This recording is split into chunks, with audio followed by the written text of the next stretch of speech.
Bonjour, je suis Myriam Yaimi, la conceptrice du transfert quantique et je viens au travers de cette vidéo vous expliquer un peu techniquement comment cela se passe puisque ça reste un gros mystère pour beaucoup de personnes qui viennent me consulter, qui ont affaire à des amis ou des gens qui leur disent je ne te dis rien, tu verras par toi-même. Donc moi personnellement ça ne m'arrange pas puisque du coup comme c'est un peu particulier, il y a beaucoup de personnes qui sont un peu perturbées par la façon dont ça se passe. Même si c'est pas transcendant non plus, hein. Alors, je vous explique comment ça se passe. Pendant une séance de transfert quantique, je commence par faire ce qu'on appelle une anamnèse, c'est-à-dire que j'interroge le patient sur son histoire dans un ordre très précis. Ça, c'est la première partie. Savoir un peu comment l'enfance s'est passée, les drames vécus, les traumas, etc., etc. Dans une deuxième partie, j'explique la théorie de l'inconscient, de comment il s'organise, ce qui provoque ceci ou cela, pourquoi est-ce qu'on vit ceci ou on vit cela, avec un format généraliste. Et ensuite, la troisième partie, la personne est allongée sur mon divan. Alors pourquoi les gens sont allongés? Parce qu'au départ, je pratiquais plutôt sur les personnes en posture debout. Mais les gens qui ont un gros problème d'hyper-contrôle géraient très très mal les transformations et les changements au niveau de l'inconscient. Donc en fait, ce que ça provoque au niveau de l'inconscient, la perte de contrôle en symptômes extérieurs, c'est le vertige. Donc les gens qui avaient de très gros vertiges quand j'intervenais sur l'inconscient, juste en posant ma main sur le plexus, et ils perdaient l'équilibre au risque de tomber. Donc plutôt que de me faire embarquer dans une chute avec un adulte, je préfère allonger la personne sur mon divan qui est bien confortable et bien douillet et faire la séance allongée pour que personne ne chute au sol. Donc la troisième partie, je pose ma main droite sur le cœur, on va dire vraiment comme ça, sur le cœur des personnes, et je lis les textes. Alors ces textes sont les textes de guérison, un peu comme la prière du feu. Ce sont des textes qui ont une vibration très spéciale qui permet l'actualisation de l'information de l'inconscient.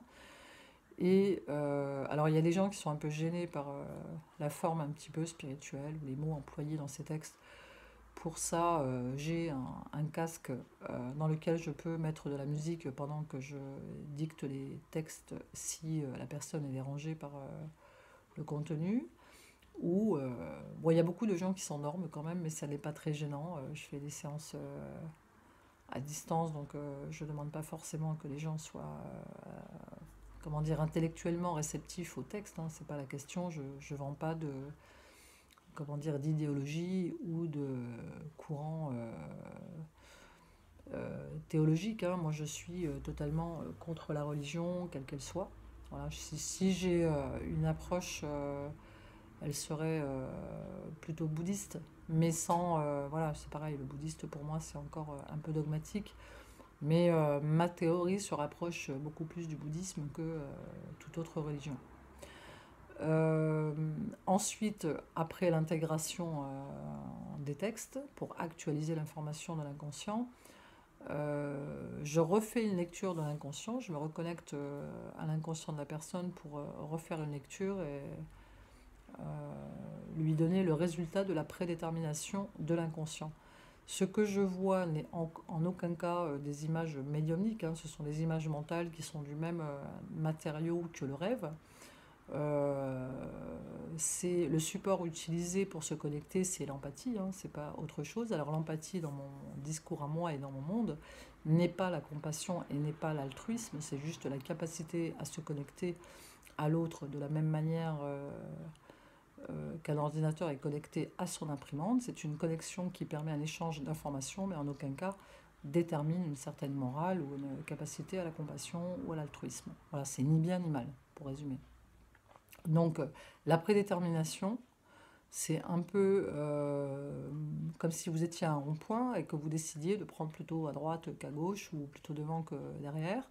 À partir du moment où vous empruntez une route, il y a des éléments déterminés, prédéterminés dans cette voie-là. C'est plutôt ce que je vois.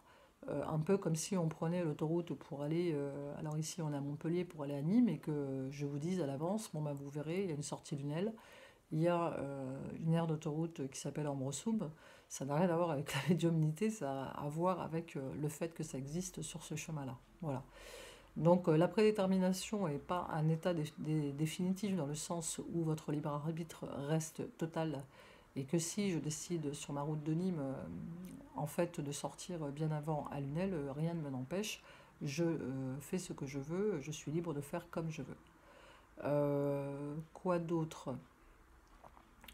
C'est une technique que j'enseigne. Donc je vous dis, si vous vous posez la question de savoir si je suis médium, non, je ne suis pas médium. Par contre, j'ai une sensibilité qui me permet d'accéder aux inconscients des autres. Toutes les personnes qui sont hypersensibles peuvent pratiquer la même chose que moi, c'est pour ça que je l'enseigne. Je ne vois pas quoi rajouter de plus sur le côté pratique de l'outil. C'est assez simple, hein, la pratique, finalement. Voilà, si vous avez d'autres questions, vous pouvez les poster sous cette vidéo sur ma chaîne YouTube. Je vous souhaite une bonne continuation et à bientôt.